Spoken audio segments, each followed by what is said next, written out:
Check. Okay.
Alrighty. Well, I guess I'd have more to go off of.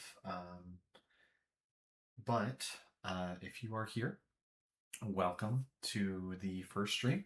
My name is Mirror Max, or you can just say Maxo Axum works for me. And yeah, this stream is really all about painting some of my favorite little miniatures from one game that I really enjoy, which is Tainted Grail. But if you stop by and chat, I'm probably going to be painting some other type of miniature, or maybe in the future doing some live board game reviews, or even gameplay, maybe even painting some other stuff. But for now, it is going to be a painting kind of stream. That your kind of jam. Welcome, welcome, welcome. Alrighty. So let's go ahead and get this party rolling. Make sure my lights are all working to how I want it. Okay, so welcome to the stream. Again, like I said, I'm going to be painting King Arthur, or as the stream suggests, I'm going to be painting King Arthur from Tainted Grail. This is one of my favorite little board games. If you don't know about Tainted Grail, it's an Awaken Realms game. And this is a narrative style game where you play as a band of heroes, or I should say, the base game, you play as the heroes' assistants because the heroes have gone missing. And so it's now up to you to pick up the slack of where they left off, because the heroes are now missing and the land is getting more and more tainted by the Holy Grail's influence, which in this game, the Holy Grail is this mythical artifact that has given way to what's known as weirdness throughout the land, and has allowed these kind of weird creatures to be in the midst. And to top it off, the man who brought the Grail to the land in the first place is King Arthur. So that is who I'm going to be painting today, is King Arthur. General style of paint that's going to go is I would like to try and get a nice metallic look off of him, especially because he's wearing quite a bit of armor on himself. He's got his crown, of course, because he's the king. He's top of all these dead bodies of different people that have been slain in the battle of trying to reclaim this game's version of Avalon or Old England. And so, yeah, trying to paint him, get a lot of his metallic armor. Uh, Going for, I think, a red uh, banner with kind of standard wood is kind of the color scheme that we are going for. Also, some inspirational art that is right up here for myself. Also came from Tainted Grail. This is the promo art that was sent in for getting King Arthur. So I'll be using this as some inspiration. You can see there's some gold in there. You have his kind of white or light gray hair. And then you have one of the uh, it's not Menhir's Forsaken. You have one of the Forsaken that he's having hold, just like he does in his little miniature. So I'll be using this as some reference art. My primary paint of choice, not sponsored. I do want to make sure that's clear. This is just the paint that I prefer, but is Army Painter's range of war paints. I've tried lots of different paints in my time. And I just really like Army Painter. I do like acrylic paints apart from everything. I think acrylic's going to be best for these kind of miniatures. So that is what we are going to be going for here.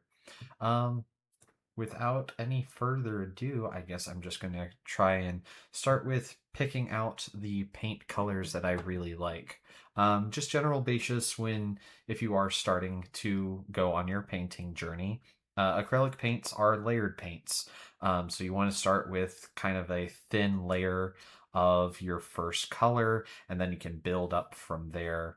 And generally, you like to go dark first and then gradually go lighter, especially as that paint does dry. And that's going to be the biggest aspect of painting something this large, especially, is trying to be patient with it, try to layer it on just piece by piece. So I'm going to start with going with some dark kind of metallic. I have this gunmetal that I'm going to start with and then kind of build my way up to either a shining silver on the aspects that really would have the nice shine. You can see I've already primed these miniatures.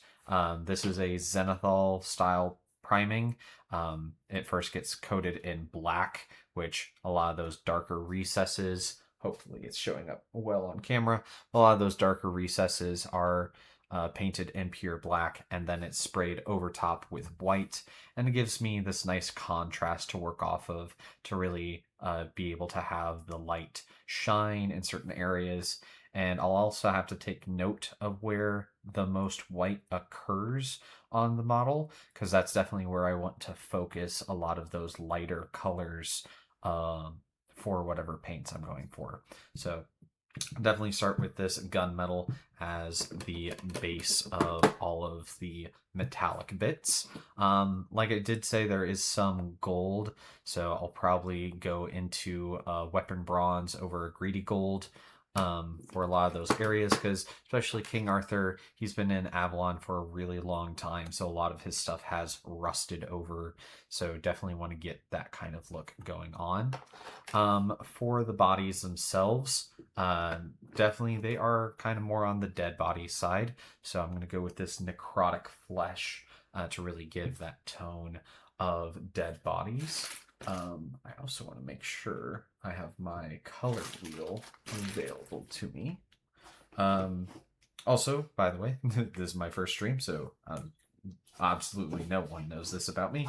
I am colorblind, so I do have to use a lot of just hope the colors on here are the right description for what I want. I have things organized in the way that I have, and I also have this to help me with understanding if I am wanting a certain kind of color to appear this is a great little tool to just get the point across of like, okay, I'm starting with the green. If I add blue, what kind of color is that going to get me?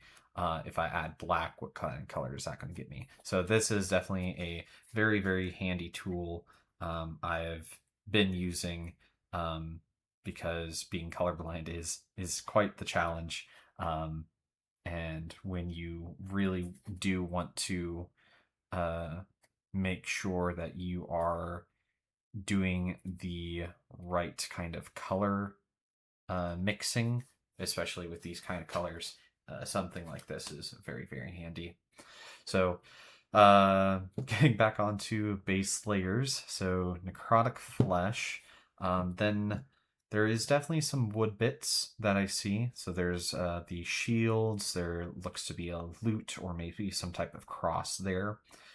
So I think I definitely want to have some type of either green, probably more closer to a brown on those areas. So let me see if I can get out my color sheet. There it is. So for browns, I would really want to go with like an oak brown if I have that, which I should. Let's see, skeletons, oak brown. There we go. So definitely going for that oak brown for any of those woodsy things, especially like his little spire here that holds his banner. I'm going to get that to be oak brown. I said I wanted that flag to be red, so I definitely want to be within dragon red to start off with, and maybe we can work our way up to something like a pure red, maybe even, well, I don't think I want to go full lava orange, but definitely getting up to that pure red on aspects might need to add a bit of white or black to really pop out some things. Let's see. I think that would be a generally good start to get going. So that is what I'm going to be working with here. So let's go ahead and get our wet palette. And I think because there's a lot of metal on him, we're going to go ahead and start with our gunmetal. Just a little bit at a time. I'm doing a bad thing. Always shake your little dropper paints. Make sure that paint is nice, evenly distributed throughout the bottle itself. So I've got to get that going here. All right, so get a little bit of that gunmetal. I can always pop more on there when I need it, but we are going to start with the gunmetal. And since there's quite a wide area that I'm going to be painting over, I do want a brush that is going to give me not only a little bit of control, but just a general wide area. I'm not focused on details right now. I'm just looking at the wide area. So grabbing this kind of 0